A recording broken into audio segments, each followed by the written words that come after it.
¿Cuáles son los contratos civiles que se encuentran en Guatemala? ¿Qué tal? Soy Lucas Corso y vengo a presentar los principales contratos civiles que se encuentran en Guatemala. Contrato de arrendamiento. El contrato de arrendamiento, en su definición, está regulado en el artículo 1880 del Código Civil. Es un contrato donde una parte, siendo el arrendador, transfiere temporalmente el uso de una cosa mueble o inmueble a otra parte, a un arrendatario, a cambio de un precio determinado. ¿Cuáles son las clases de arrendamiento? Está el arrendamiento de cosas. El arrendador permite que el arrendatario use y disfrute de una cosa a cambio de una renta. Está el arrendamiento de servicios. El arrendador presta servicios de arrendatario por un pago acordado. Está el arrendamiento de obra. Una persona se compromete a realizar una obra específica para otra a cambio de un precio. ¿Cuál es la naturaleza jurídica? Es un contrato translativo de uso y disfrute, donde el arrendatario usa el bien y paga la renta, mientras el arrendador mantiene el dominio. ¿Cuáles son las características? Está la consensual, donde se perfecciona con el acuerdo de voluntades. Está la principal, que existe independientemente de otros contratos. La bilateral, que crea obligaciones para ambas partes. El arrendador entrega la cosa y la mantiene en buen estado. El arrendatario paga la renta. El oneroso involucra una utilidad a cambio de un precio. El conmutativo, las prestaciones de las partes son equivalentes y se conocen al celebrarse el contrato. Del tracto sucesivo, las obligaciones se cumplen a lo largo del tiempo con pagos periódicos. ¿Cuáles son los elementos personales? Está el arrendador, que es la persona que cede el uso de la cosa, y el arrendatario, persona que paga por el uso de la cosa. ¿Cuáles son los elementos reales? La cosa debe ser un bien que puede usarse y gozarse legalmente. El precio debe ser un cierto determinado y consistir en un dinero u otro equivalente. ¿Cuál es el elemento formal? Aunque sea consensual y no requiere formalidad, debe constar una escritura pública, si se inscribe en el Registro General de la Propiedad. ¿Qué es el subarrendamiento?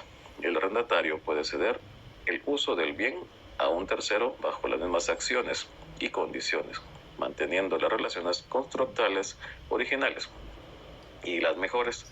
El arrendatario puede hacer mejoras que no alteren la forma del bien arrendado. Las mejoras pueden ser necesarias, útiles o de recreo según el Código Civil.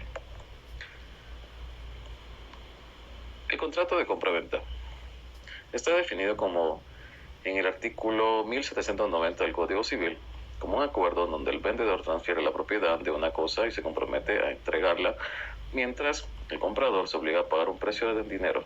Este contrato se perfecciona con el consentimiento de las partes, sin idea de formalidad alguna. ¿Cuáles son los elementos? 1. El personal. Hay comprador y vendedor. 2. Que son reales. La cosa, que es el bien, y el precio. 3. Las formales. La compra-venta se valida comúnmente mediante una escritura pública. ¿Cuál es el elemento formal? Esto está articulado en el 1791 del Código Civil, que establece que la compra-venta se perfecciona por el simple acuerdo de las partes sobre la cosa y el precio, sin necesidad de entrega inmediata. ¿Cuáles son las características? Que sea bilateral, que ambas partes tengan obligaciones recíprocas, que sea oneroso, que involucre prestaciones recíprocas generando beneficios y gravámenes para ambas partes, que sea conmutativo, que las prestaciones son ciertas y equivalentes, que sea principal, existe por sí mismo independientemente de otros contratos, que sea nominado o típico, que sea reglamentado por la ley, y de ejecución instantánea, las obligaciones se cumplen de inmediato, sino también la consensual, que se perfecciona con el consentimiento de las partes, el traslativo de dominio, que transfiere la propiedad del bien al comprador. ¿Cuáles son las clases de compraventa? 1. Con reserva de dominio. La propiedad se transfiere al cumplirse una condición. 2. A plazos. La posesión y propiedad se transfieren de inmediato, pero el pago se realiza en cuotas. 3. Compacto de preferencia. El comprador debe permitir que una persona específica adquiera el bien en caso de venta futura. 4. Con retracto convencional. El vendedor puede recuperar el bien vendido. 5. Ad custom. La compra-venta depende de la superación de una prueba de calidad. 6. Compacto de mejor comprador. La venta se rescinde si alguien ofrece más por el bien. ¿Cuáles son los efectos de la compra-venta? La transferencia de dominio se perfecciona cuando las partes acuerdan la cosa y el precio independientemente de la entrega o el pago. ¿Cuáles son las obligaciones del vendedor? 1. Entregar la cosa pactada en el lugar y tiempo estipulado. 2. Cubrir los gastos de la entrega. 3. Garantizar al comprador un uso pacífico y útil del bien. 4. Garantizar contra daños, perjuicios y vicios ocultos. ¿Cuáles son las obligaciones del comprador? 1. Pagar el precio acordado, generalmente en dinero. 2. El pago puede ser a contado o en cuotas, según lo pactado en el contrato. ¿Y cuál es la escritura pública? Está estipulada en el artículo 1576, en donde establece que los contratos deben ser inscritos en registros públicos y deben estar en escritura pública excepto los bienes muebles. Contrato de mandato. El contrato de mandato está definido en el acuerdo donde una parte, o sea el mandatario, se compromete a realizar actos jurídicos por cuenta de otro, que es el mandante, según estipulado en el artículo 1687 del Código Civil. Una persona encomienda a la otra la realización de uno o más actos o negocios, que es el mandante. Es la persona que encomienda la realización de actos o negocios en su nombre y bajo su responsabilidad, para que el mandato exista y produzca efectos jurídicos. Se requiere la manifestación de la voluntad del mandante, el encargo específico y las facultades otorgadas al mandatario. ¿Cuáles son las obligaciones del mandante? 1. Pagar la retribución al mandatario por la ejecución del mandato. 2. Reembolsar al mandatario por las cantidades anticipadas necesarias para la ejecución, independientemente del éxito de la gestión. 3. Resarcir al mandatario por pérdidas o daños sufridos como consecuencia de la ejecución del mandato, que es el mandatario. Es la persona que acepta el encargo a realizar actos o negocios por cuenta del mandante. El mandado o el mandato le permite al mandatario entablar relaciones jurídicas con terceros por cuenta del mandante.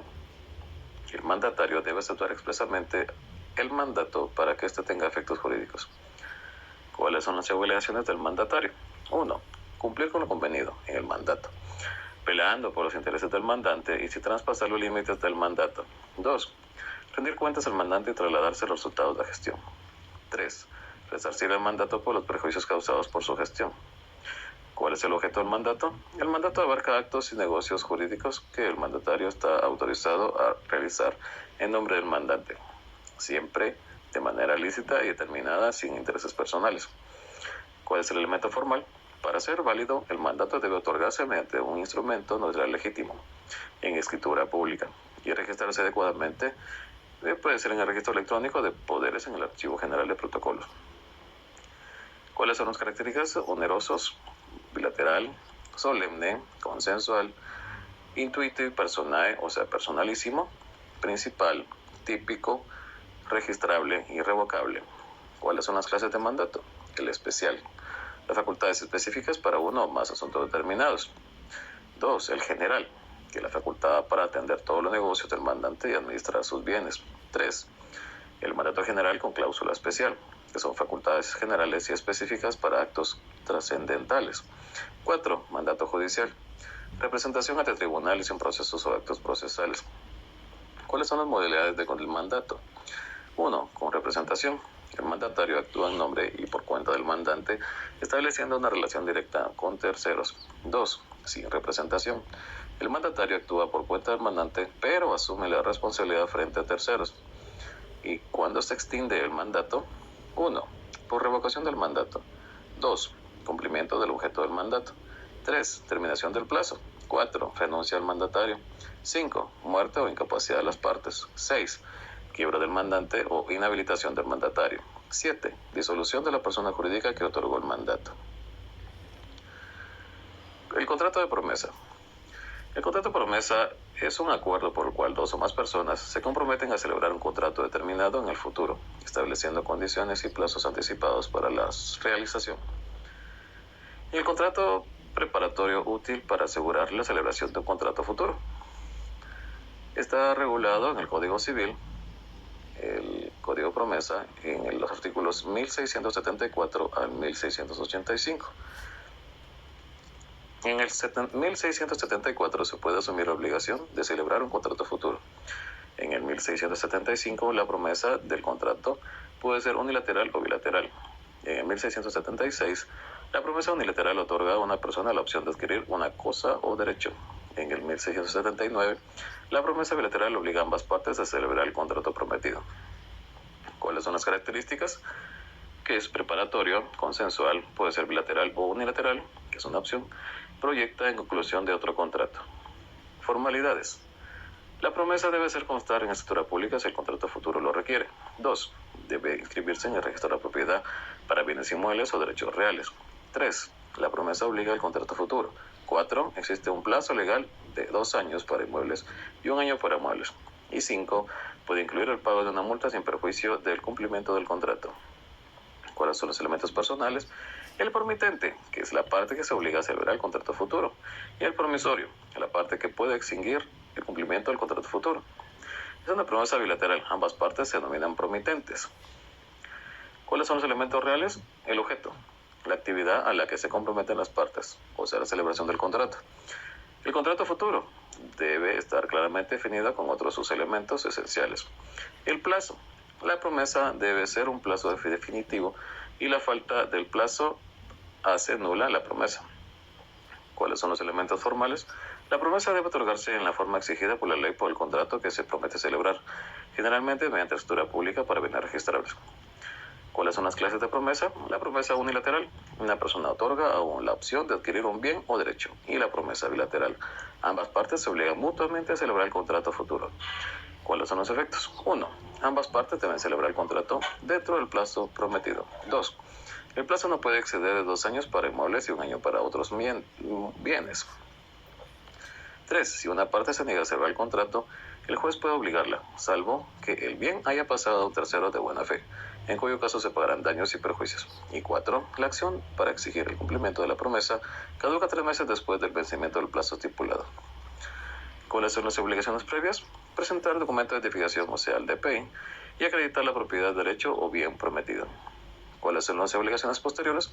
Enviar testimonio especial al Archivo General de Protocolos dentro de los 25 días hábiles siguientes a la autorización de la escritura y presentar testimonio para el cliente al registro de propiedad para su registro. Contrato de obra. El contrato de obra se define como un acuerdo entre dos partes. Está el contratista, que es el empresario o artífice, que se obliga a obtener un resultado determinado, realizando, construyendo o ejecutando una obra, mueble o inmueble, conforme a especificaciones acordadas. El propietario capitalista, o el comitente, paga un precio cierto a cambio de una obra entregada a satisfacción. El Código Civil lo establece en el que el contratista se compromete a ejecutar una entrega de una obra encargada a otra persona, quien se obliga a pagar un precio por ella. ¿Cuáles son los elementos personales, reales y formales? Los personales. Está el dueño capitalista, que es el comitente, que es el que recibe o se encarga de la obra y paga el precio establecido.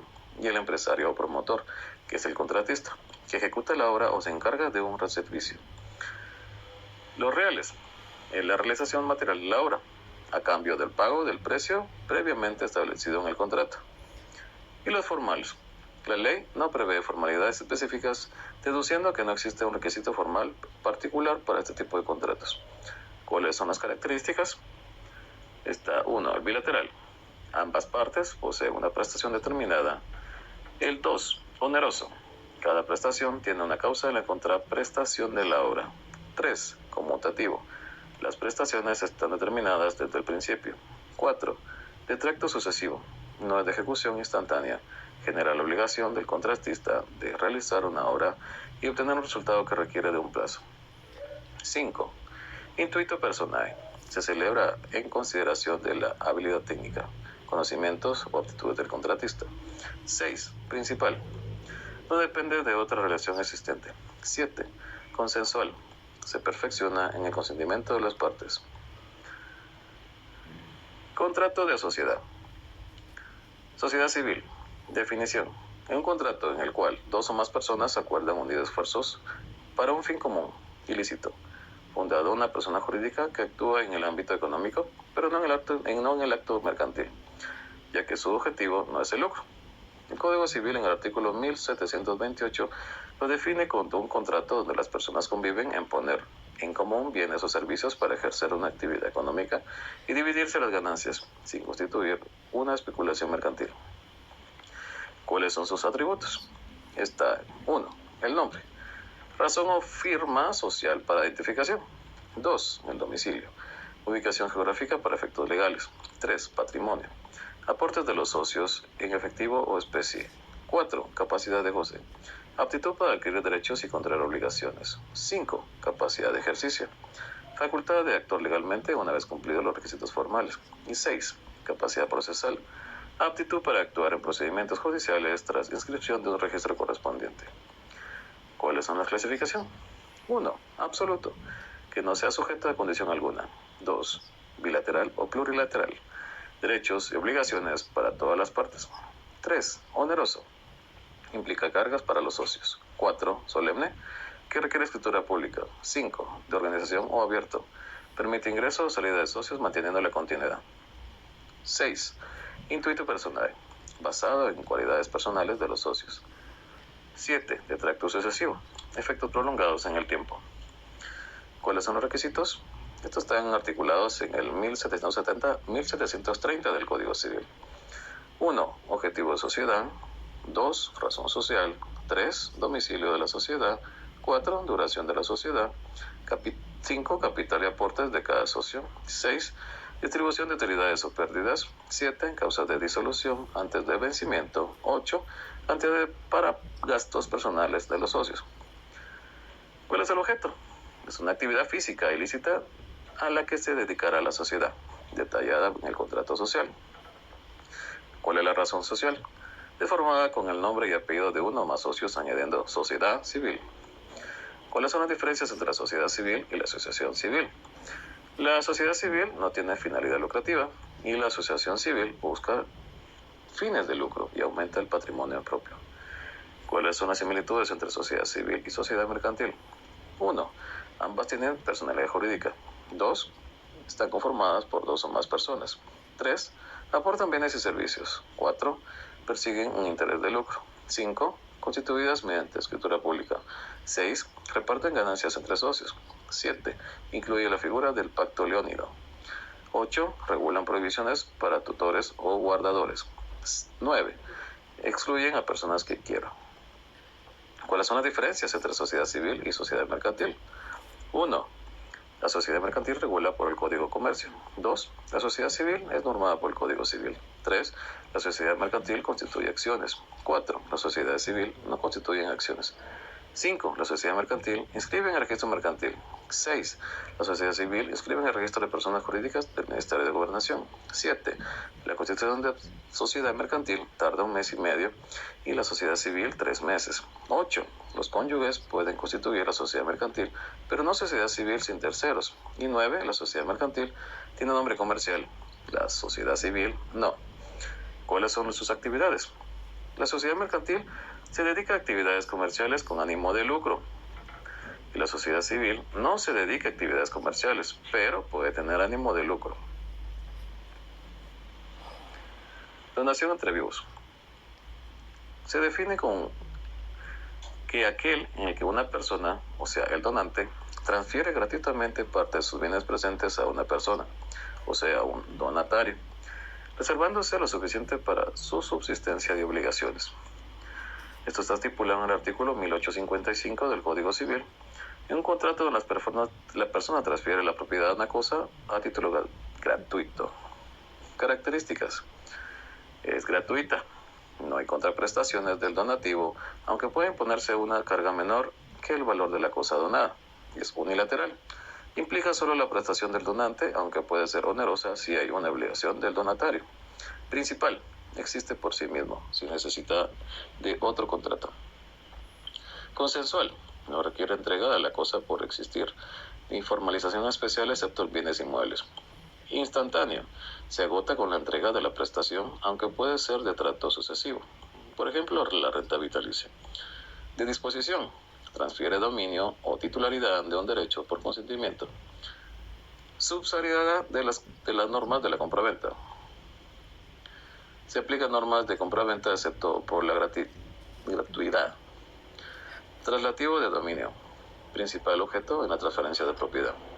Y voluntario, no puede ser forzado. ¿Cuáles son los elementos personales? Está el donante, que es la persona que otorga la donación, disminuyendo su patrimonio, y el donatario, la persona que recibe la donación, aumentando su patrimonio. ¿Cuáles son los elementos reales? El objeto debe ser determinado y estimado por el donante y consiste en la cosa donada, no en las cargas de una donación onerosa. El elemento formal. En donaciones de bienes inmuebles requiere escritura pública y debe escribirse en el Registro General de la Propiedad. ¿Cuáles son los elementos esenciales? Está de consentimiento, que el donante manifiesta intención de transmitir bienes gratuitamente y el notario acepta de forma expresa. El objeto, los bienes actuales, no futuros. Y la capacidad. El donatario debe tener la capacidad legal, con excepciones para menores y otros incapaces mediante representantes legales. ¿Cuáles son los efectos? El donante, empobrecimiento de su patrimonio, y el donatario, enriquecimiento de su patrimonio. ¿Cuáles son las clases? La donación inter vivos, que transfiere la propiedad en vida a título gratuito.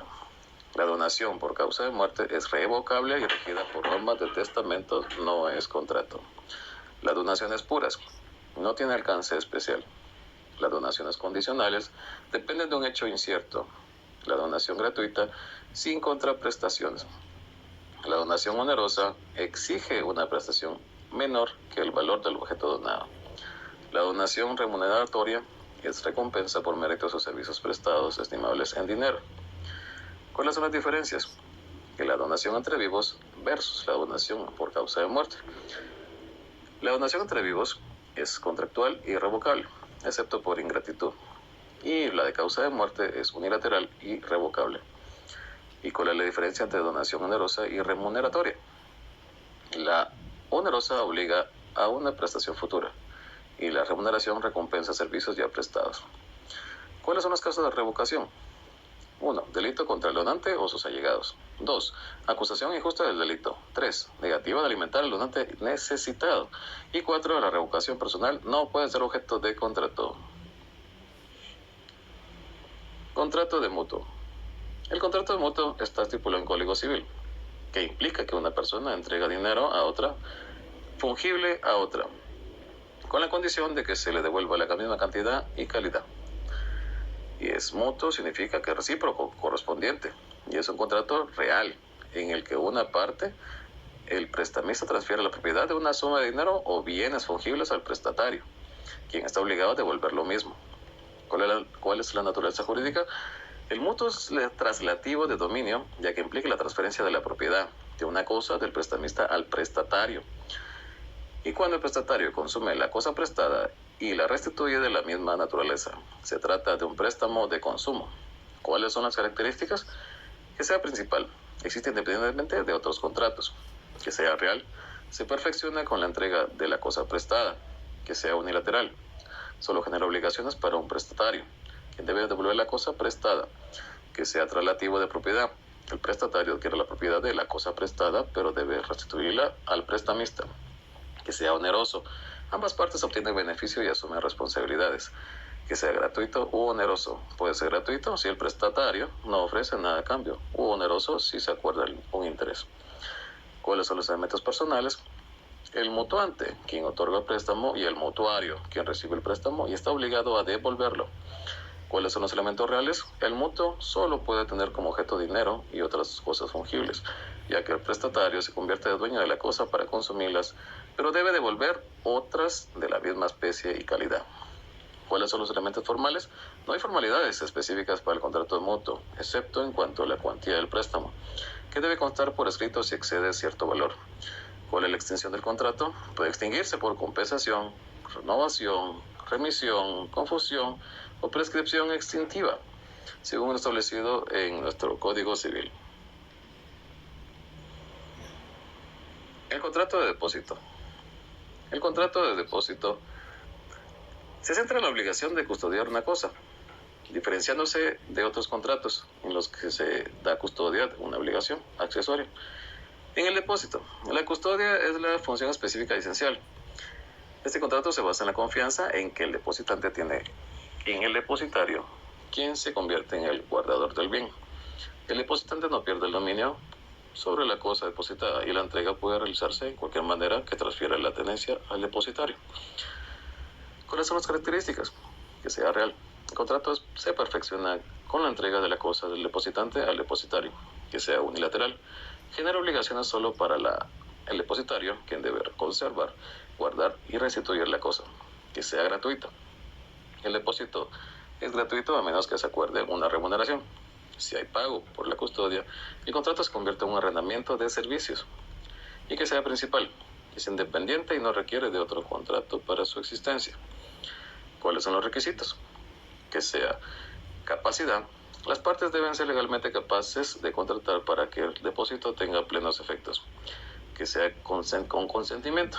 Es necesario el consentimiento mutuo para que se impongan los efectos legales de las obligaciones. Que sea con objeto. La cosa depositada es el objeto del contrato. Que sea con forma. No se requiere una forma especial más allá de la entrega del bien, dada la naturaleza real del contrato. Este contrato se caracteriza por la confianza entre las partes y la entrega del bien para su custodia. Y la obligación del depositario es devolverlo cuando se le solicite el depositante. El contrato de permuta. La permuta es un contrato en el que dos partes acuerdan intercambiar bienes, servicios, objetos, bajo ciertas circunstancias, condiciones y cláusulas establecidas por la ley. Estipulada en el artículo 1852 de nuestro Código Civil, en la permuta cada contratante transfiere la propiedad de una cosa a cambio de la propiedad de otra, siendo vendedor de lo que da y comprador de lo que recibe. ¿Cuáles son los elementos?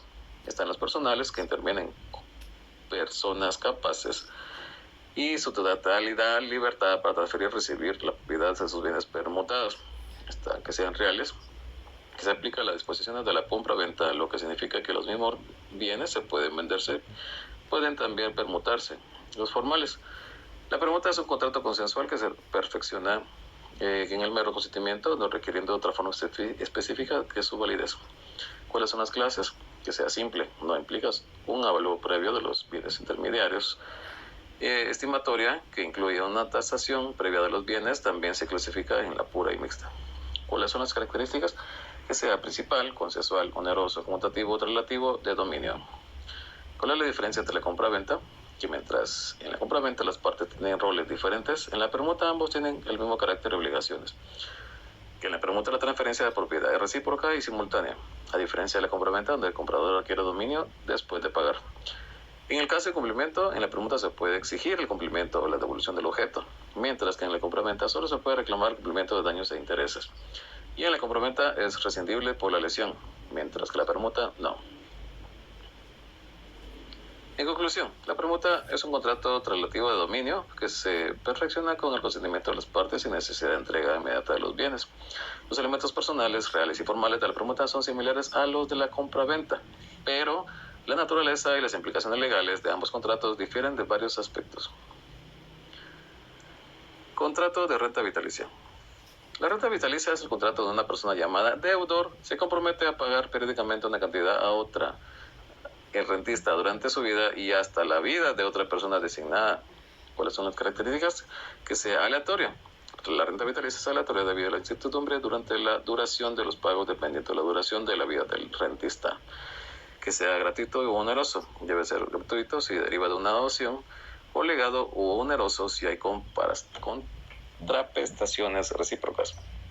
Que sea relativo de dominio, que implica las transmisiones de la propiedad de un bien. Que sea solemne. Debe formalizarse mediante escritura pública para ser válido. Que sea tracto sucesivo, que los pagos sean periódicos y continuos. ¿Cuáles son los elementos? Que sean personales. Intervienen en la proporcional, que proporciona el capital, el obligado, a pagar la renta. A la persona sobre cuya vida se constituye la renta y receptor de la pensión. Que sea solemne, que requiere la escritura pública, que sea rentista, que puede ser el mismo contratante y un tercero designado por el contrato. ¿Cuál es la terminación? Por muerte del rentista o la rescisión del cumplimiento del deudor. Que sea nulidad en caso de fallecimiento del rentista antes de formalizar el contrato. La posibilidad de iniciar el pago después de fallecimiento del instituyente en rentas gratuitas. ¿Cuáles son los otros motivos de terminación? Por acto criminal del deudor de la renta o por renuncia del rentista. El contrato de renta vitalicia, además de ser compromiso financiero, implica una relación jurídica compleja, a la cual debes seguir ciertos procedimientos formales y pueden terminar por diversas causas, algunas relacionistas con la duración de la vida del rentista y otras por las acciones específicas de las partes involucradas. El contrato de transacción está estipulado en el artículo 2151 del Código Civil como un contrato en el cual las partes, mediante concesiones recíprocas, se deciden de común acuerdo algún punto dudoso o litigioso que evitan el pleito que podría promoverse o terminar en el que esté principando. Las características, ¿cuáles son? Consensuales. Primero, consentimiento de las partes, que sea oneroso, que sea con estipulen provechos y gravámenes recíprocos, que sea bilateral, que ambas partes asumen obligaciones recíprocas, que sea principal, que su existencia no depende de otro por el contrato y se subsiste por sí solo, que sea relativa al dominio de la transacción. Esto está estipulado en el artículo 2157 del Código Civil, para que no sea objeto de una disputa. ¿Cuáles son los elementos? El elemento personal, para que pueda celebrarse la transacción, se requiere de dos partes que tienen derecho a intereses de conflicto, y cada una de esas está formados por individuos de personas jurídicas, o sea, un litisconsorcio. Que los elementos reales o requisitos de fondo de la transacción, o sea, una relación jurídica incierta, la base de la transacción, y 3, la concesión de recíprocas. Y el elemento formal, la transacción no es un contrato solemne. El Código Civil estipulado en el artículo 2169 que requiere que se redacte por escrito, pero no vemos esa exigencia legal como un requisito de validez de la transacción, sino como un elemento formal probatorio. Muchas gracias.